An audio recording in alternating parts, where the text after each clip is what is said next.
Hey there guys, welcome to Dinos World. Well, you guys kept requesting me to make a video on the upcoming bikes in our market, and since your wish is my command, here's the list of top 10 upcoming motorcycles that are slated to launch this year and early next year. And please don't relate to the number positioning. The countdown numbers are just for reference purposes, although the bike in the number 1 spot is deliberately placed because that's the bike that I feel should be on top of everyone's wish list. Coming in at number 10, we have FB Mondial HPS 300. Now before we look at the bike, let me give you the premise in which this brand would be introduced. FB Mondial is an Italian motorcycle manufacturer who will be a part of Kinetic's Moto Royale initiative, where we'll be seeing 4 Italian brands under one roof, similar to Piaggio's Motoplex concept, where we see Aprilia, Moto Guzzi and Vespa scooters being sold via one store. FB Mondial was founded in 1929 and is best known for its undisputed run in the Motorcycle World Championship between 1949 and 1957. The company won 5 rider championships and 5 manufacturer titles in that short period, which garnered everyone's attention worldwide. Now FB Mondial will be making their debut here in India via Kinetic's Moto Royale concept store, and the first model that will be launched here is the HPS 300, which falls under the hipster motorcycle category. While there is no proper definition for the hipster range, we can refer to them as motorcycles that combine the classic retro theme of the 70s and the modern elements of today's day and age to make modern classics that come across as a different breed altogether.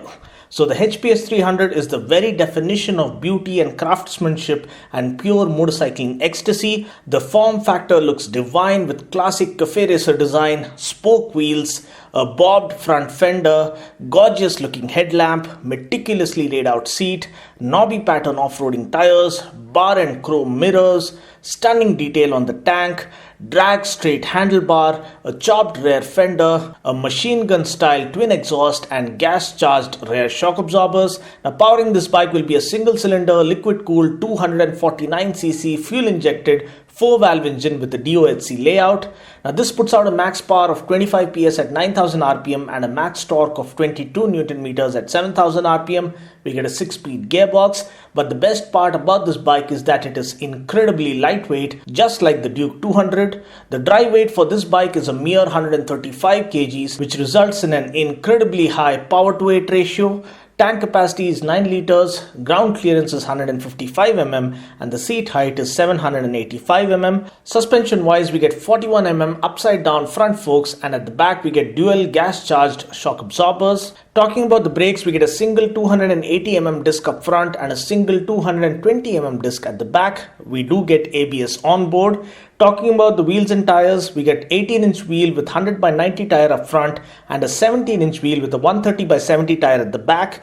As mentioned before, these are block pattern off-roading tires similar to what we see on scramblers. Now though the pricing is not officially revealed, it is likely to be around 3 lakhs as per the rumors doing rounds online. Now looking at our next bike, coming in at number 9, the next brand to be made available via the Moto Royale store is SWM, again an Italian motorcycle brand founded in 1971. Now SWM specializes in building enduro and motocross bikes and will be launching a middleweight adventure tourer or a dual sport bike here in our market. The name of the bike is Super Dual X. The bike comes powered by a single-cylinder DOHC liquid-cooled 600cc engine that puts out 54 PS of max power. We get a 6-speed gearbox, and I hope you didn't miss the fact that this bike comes powered by a 600cc single. Talking about the suspension, we get 45 mm upside-down front forks and a Sachs adjustable monoshock at the back. Talking about the wheels and tires, we get a huge 21-inch front wheel with a 90/90 tire up front and an 18-inch rear wheel with a 140/80 tire at the back. We get Metzeler Sahara 3 tires. We do get long travel suspension and spoke wheels to perfectly underscore its dual sport demeanor. Talking about the brakes, we get a 300 mm disc up front and a 240 mm disc at the back. We do get switchable ABS, which is really good. Talking about other equipment on board, we get a proper dual sport design theme with a front windshield, hand guards, a 12-volt charging socket, LED depth spotlights, paramotor bars, a side stand as well as a center stand, a luggage rack and a whole lot more. Seat height is too high at 890 mm and I feel only people close to 6 feet tall would be comfortable with this bike. Tank capacity is 18 liters which would result in a good tank range. Weight is a mere 169 kgs dry which would result in the bike being swift and agile. Now talking about the price, there's no clue whatsoever about this bike's pricing, so I guess we'll leave it here. The next bike or bikes on our list comes from one of the oldest and finest motorcycle manufacturers in the world, Norton Motorcycles. Based out of Britain and founded way back in 1898, Norton's fascination with speed and precision dates all the way back to the early 1900s, setting several flying mile records. Norton's dream run at the Isle of Man TT from 1947 to 1954 is a testament to their sheer domination at the world's most prestigious race. And now Norton Motorcycles are also going to be a part of Kinetic's Moto Royale concept store, so we'll be having 4 brands, namely MV Agusta, Norton, FB Mondial and SWM being made available under one roof. Norton will be introducing the Commando 961 Sport Mach II first in our market. The bike looks absolutely beautiful, classy and divine, oozing their rich legacy that spans over 100 years. The Commando comes powered by an oil-cooled 961cc parallel twin engine. This puts out a max power of 80 PS at 6500 rpm and a max torque of 90 Newton meters at 5200 rpm. We get a 5-speed gearbox. The stainless steel dual exhausts lend the bike a typical retro look. Talking about the suspension, we get 43 mm upside down front forks from Öhlins, which is adjustable for preload, compression and rebound damping. At the back we get twin shocks with a gas reservoir and the rear suspension is from Öhlins as well. So you have an idea about the kind of quality you can expect from Norton, and of course to compensate for that kind of quality, the pricing would also be equally premium. Talking about the brakes, we get Brembo brakes at both ends. Up front we get twin 320 mm floating carbon steel discs with 4-piston radially mounted monoblock caliper. At the back we get a single 240 mm disc with 2-piston caliper. We do get ABS as standard. Talking about the tires, we get 17-inch wheels at both ends. We get a 120/70 tire up front and a 180/55 tire at the back. Seat height is 810 mm. Now coming to the pricing, these bikes are indeed expensive because they are completely handmade and it takes nearly 2 days to build each one. So for the Commando we can expect a price upwards of 20 lakhs, whereas for the Dominator it would be over 30 lakhs. Now the Dominator comes in at number 7 in our top 10 list. This bike comes powered by the same engine as that of the Commando but gets a proper cafe racer design. It gets generous portions of carbon fiber all around. Also, the Dominator gets an Öhlins monoshock at the back as opposed to the twin shocks set up for the Commando. Everything else like brakes, tires, etc. remains more or less the same for the Dominator as well.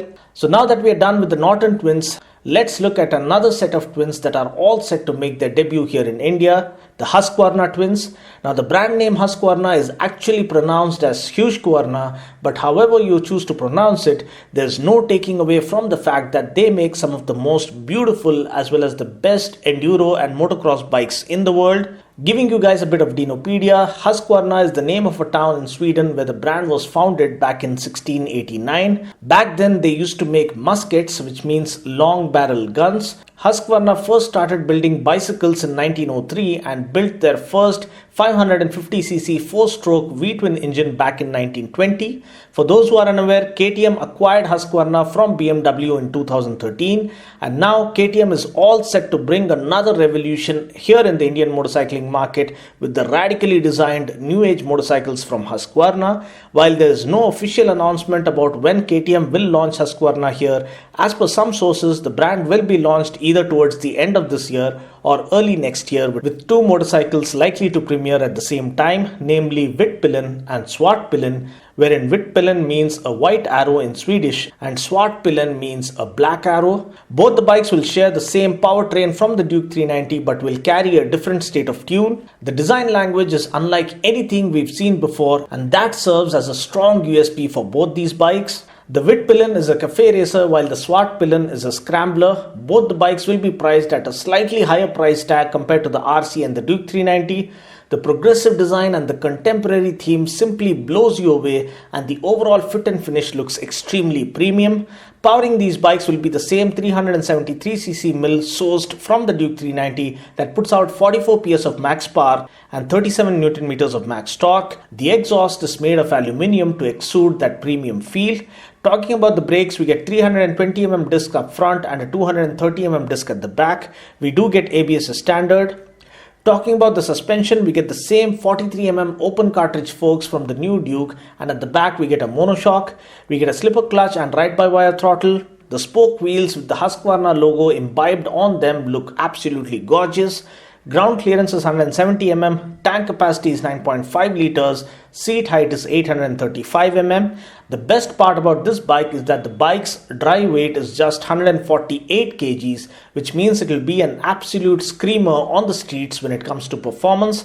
Now, coming across as a cafe racer, the bike will not score high in terms of comfort, but the bike will be looked upon more like an art form because of its stunning looks. Coming in at number 5 is the Swart Pillion, which is the scrambler variant of the Wit Pillion. So as a result, it will come equipped with block pattern tires for off-roading. We also get a raised single piece handlebar compared to the low slung clip-ons on the Wit Pillion, and as a result, comfort will be much better on the Swart Pillion compared to the Wit Pillion. Everything else like the powertrain, the brakes, the suspension, the tank capacity, the ground clearance, etc. will be the same for both the bikes. Now, coming in at number 4, another KTM bike that everyone is looking forward to is the Adventure 390, and I've done a separate video for this, so I would suggest that you watch that by following the link in the description portion below. Next on our list is the Royal Enfield Interceptor. While we'll also have the Continental Gt 650 being launched along with it, it is the Interceptor that has received a lot of love and attention from the bike enthusiasts, so much so that even Prince William appeared to be smitten by it. Well, jumping to the specs, this 650 twin celebrates the reincarnation of Royal Enfield's legendary parallel twin-cylinder engine that powered the Interceptor 700 and 750 back in the 1960s. This new engine on the upcoming Interceptor puts out a max power of 47 bhp and a max torque of 52 Newton meters. We get a 6-speed gearbox.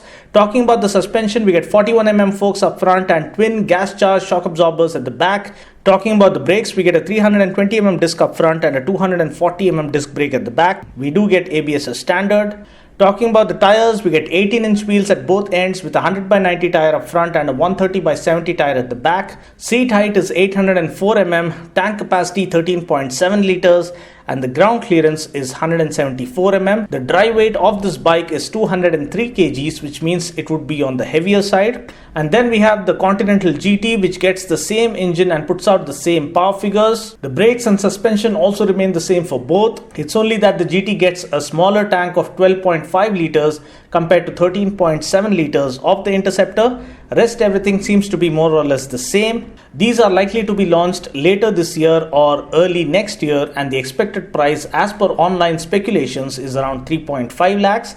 Now, coming to the number 1 bike on our list. Now, I feel that this bike deserves to be right on top of every biker's wish list, although I personally am looking forward to a derivative of this particular bike. Again, there is no official confirmation from KTM about the bike launching here in India, but there are speculations doing rounds that since there is a lot of action happening in the middleweight segment, and with Kawasaki literally killing it, KTM might just want to prove their worth in the middleweight segment by launching the 790. Now, powering the 790 is an ultra-compact 799cc parallel twin motor that puts out 105 bhp of insane power and 87 Newton meters of earth-shattering torque, and this comes mated to a 6-speed gearbox. Now, all this madness with a dry weight of 169 kilos means insanity redefined. Further making things even more crazy are the onboard electronics. We get 4 riding modes, namely Sport, Street, Rain and Track, with the Track mode being fully customizable. We then have motorcycle traction control, Quick Shifter Plus that allows for clutchless upshifts and downshifts. We get motor slip regulation, dual channel ABS with Supermoto mode, and that's not all. We also get cornering ABS. Now that's KTM for you. We also get a steering damper on this bike. We get 43mm separate function forks up front, and the braking duties are performed by dual 300mm discs up front. Again, there's no clue about the pricing whatsoever, but I'm sure KTM would price it on par with the Ninja 650, or at least between the Ninja 650 and the Z900, to make it an absolutely irresistible proposition. And talking about my personal pick, it would be this one, the Husqvarna Twins 701. Just look at it, guys. It looks like a bike from the future or another planet. It looks gorgeous, beautiful, radical and new age.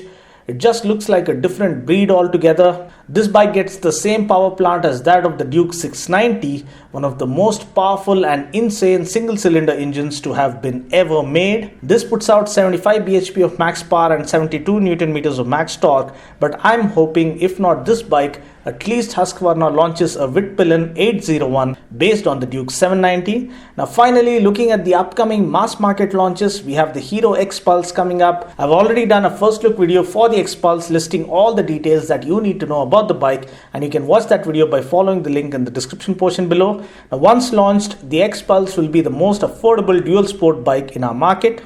We also have the Aprilia 210 150 and the RS 150 that will be coming out in 2019. I've already done a detailed video on them, and you can watch that video as well by following the link in the description portion below. Also, there's been news doing rounds about Avenger 400 launching with a new design, although there's very little known about this bike. Similarly, even the RS 400 is hugely anticipated upon, and I just hope they give the bike a different design instead of going with the same RS 200 design, because the RS has been around for some time and seems to be coming of age now. Well, that's about it. This wraps up my top 10 list of upcoming bikes here in our market. I just hope you found this video useful. Until next time, this is Dino saying ciao. Take care, God bless, and ride safe.